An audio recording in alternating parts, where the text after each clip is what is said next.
Makasih ya udah pada datang. Hari ini gue ngadain FGD buat skripsi gue.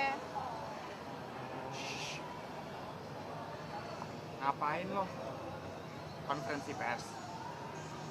Gue tuh lagi mau bikin FGD. Kalau lo mau bantuin dong, jangan ngecengin terus. FGD?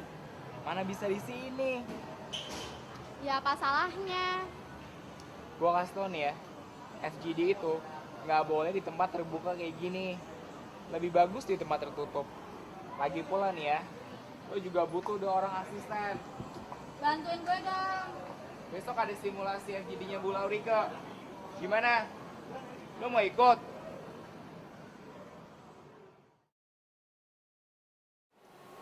Oke, selamat sore. Saya sebut teman-teman aja ya, teman-teman mahasiswa. Kira-kira tahu nggak kenapa kita berkumpul di sini? Bahas tentang rokok gue. Ya, jadi sore ini kita berkumpul untuk membahas masalah merokok di kalangan mahasiswa-mahasiswi Atmajaya. Bu, saya mau melihat jalannya FGD. Oke, silakan. Tapi karena kamu bukan peserta, kamu agak ya. Nama saya Laurike. Saya ditemani oleh Stefanus.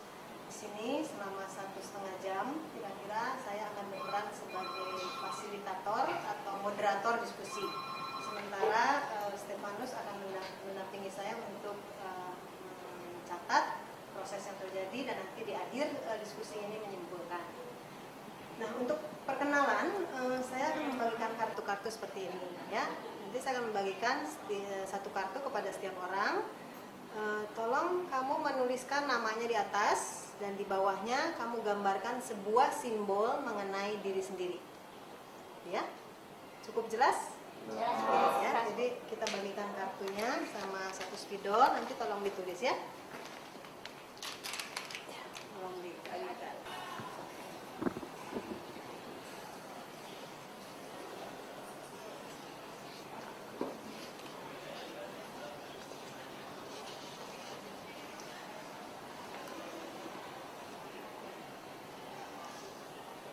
Oke, semua udah menuliskan namanya? Udah. Namanya? Oke, ya sekarang kita akan berkenalan satu sama lain.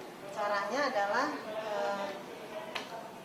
yang akan dapat giliran berkenalan mengangkat kartunya dan menjelaskan siapa namanya dan mengapa dia menggambarkan simbol itu. Ya, misalnya contohnya nama saya Laurike, saya menggambarkan payung. Dan nanti kalau giliran saya akan menjelaskan kenapa saya menggambarkan payung. Apakah cukup jelas? Jelas. Oke, siapa yang mau mulai duluan? Oke. Seperti yang teman-teman lihat, nama saya Ferry dan saya nulis simbol ini daun. Buat saya sih daun. Buat kalian daun juga kan? Api. Buat saya, menurut saya juga daun itu melambangkan suatu kelembutan sih dalam sikap dan perbuatan. Terus saya juga senang gambar-gambar kayak daun-daun ini yang melengkung sih. Itu aja. Terima kasih. Oke. Ferry sudah memperkenalkan dirinya dan simbolnya. Siapa lagi yang mau memperkenalkan dirinya? Oke. Kalian bisa tahu nggak ini lambang apa? Air dan api. Ya. Oke, bagus. Ini simbolnya api dan air. Mungkin kalian heran gambarnya. Kayak saya pilih api karena saya orangnya penuh semangat dan suka marah-marah sedikit. Oke, jadi kita sudah saling kenal ya, masing-masing namanya maupun simbol dirinya. Silahkan dibuka, kemudian ditempelkan di dada kita. Dan sekarang kita bisa saling menyapa dengan nama masing-masing ya. Oke, sebelum kita mulai dengan diskusi ini, saya akan menyampaikan beberapa aturan main untuk diskusi ini. Ini adalah sebuah diskusi kelompok atau FGD dan bukan wawancara. Artinya, Anda tidak diminta untuk menjawab pertanyaan ketika ditanya, tetapi saya akan melempar satu isu atau satu topik, kemudian silahkan langsung ditanggapi secara bebas. Jadi jangan tunggu ditanya ya. Nah, setelah satu topik selesai, maka saya akan melempar topik berikutnya. Silahkan dibahas lagi sampai selesai. Oh ya, karena memori saya terbatas, maka semua akan direkam. Ya, apakah Anda keberatan kalau kami menggunakan alat rekam?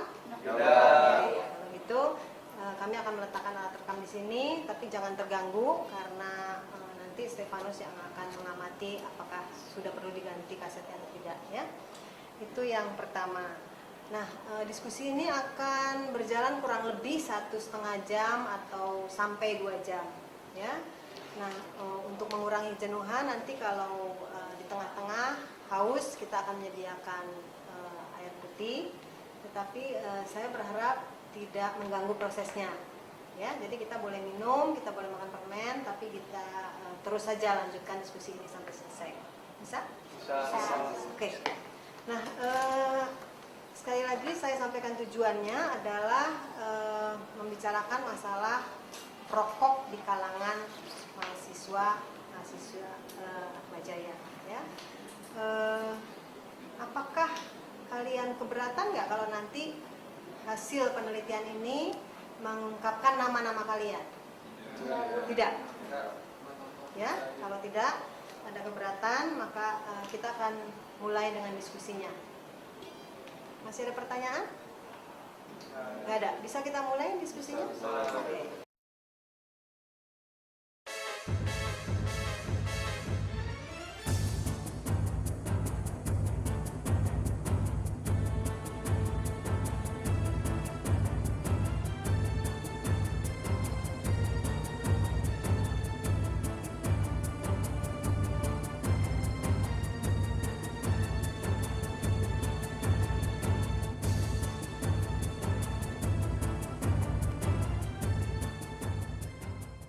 Kita akan mulai dengan topik pertama. Apakah ada di antara kalian yang punya pengalaman merokok dan mau menceritakannya?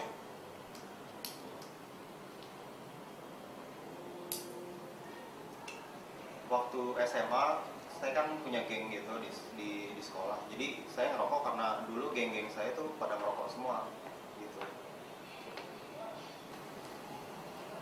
Kalau saya sih mulai ngerokok semenjak SMP. Itu ada teman-teman hampir sama juga geng, cuman saya lebih ke arah rasa solidaritas sih. Jadi kalau misalnya saya nggak ngerokok ya saya ngerasa saya nggak solidar aja gitu sama teman-teman saya.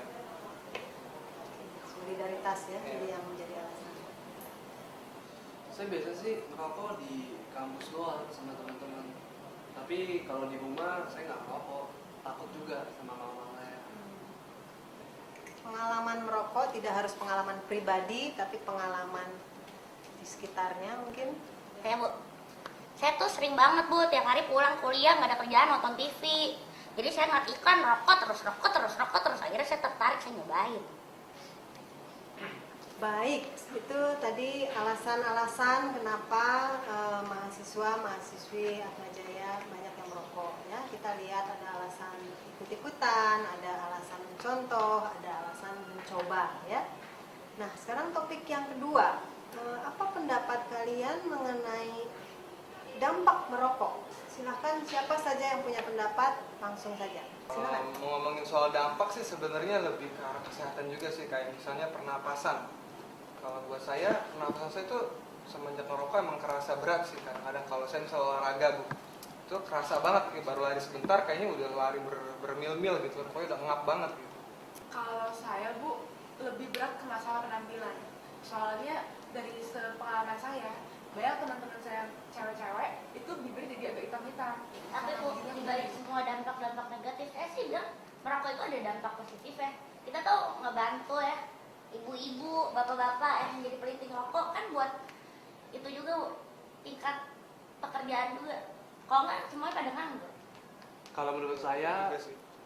yang paling bahaya itu dari yang ditulis di bungkusnya itu.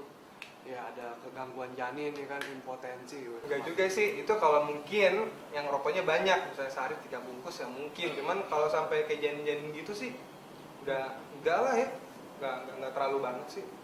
Ya, Ferry tadi menjelaskan banyak hal yang bagus-bagus, tapi mungkin kita kasih kesempatan pada yang lain dulu yang belum ngomong nih, Ferry.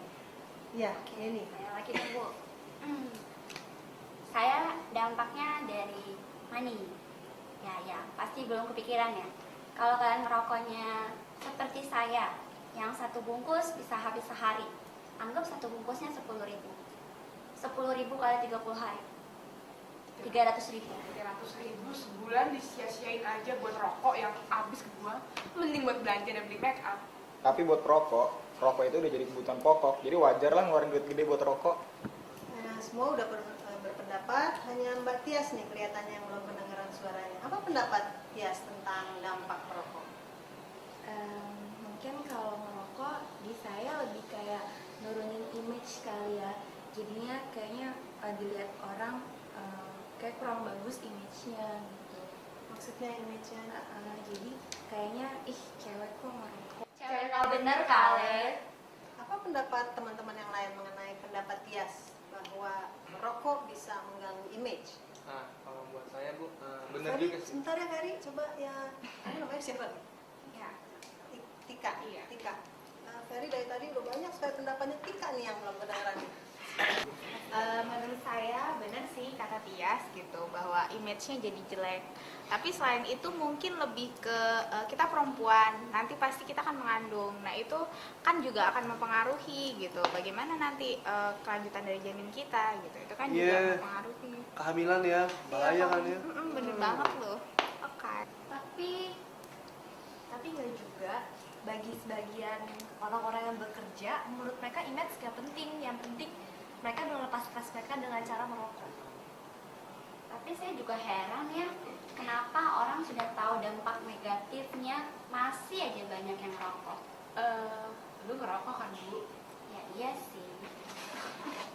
Mungkin lebih ke arah ini kali. Saya nambahin lebih ke arah, kan di rokok kan ada nikotinnya, mungkin itu kafein juga sih. Mungkin itu menyebabkan tagihan juga sih. Lebih ke arah gitu kali. Kafein bukannya di kopi. Lu salah kali, iya. Ya pokoknya di rokok kan ada satu zat yang Nikotin kali. nikotin ya.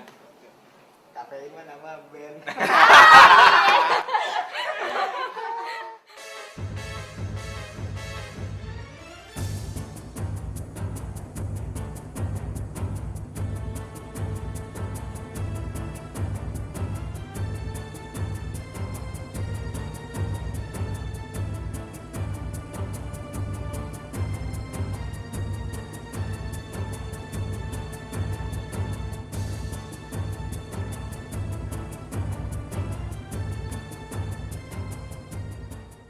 Baik, kelihatannya kita sudah sampai pada akhir diskusi ini.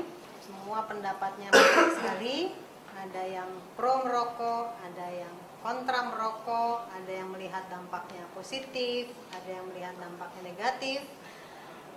Tetapi kita tidak mencari konsensus di diskusi kelompok ini ya. Semua pendapat berharga, tidak ada yang salah dan tidak ada yang benar.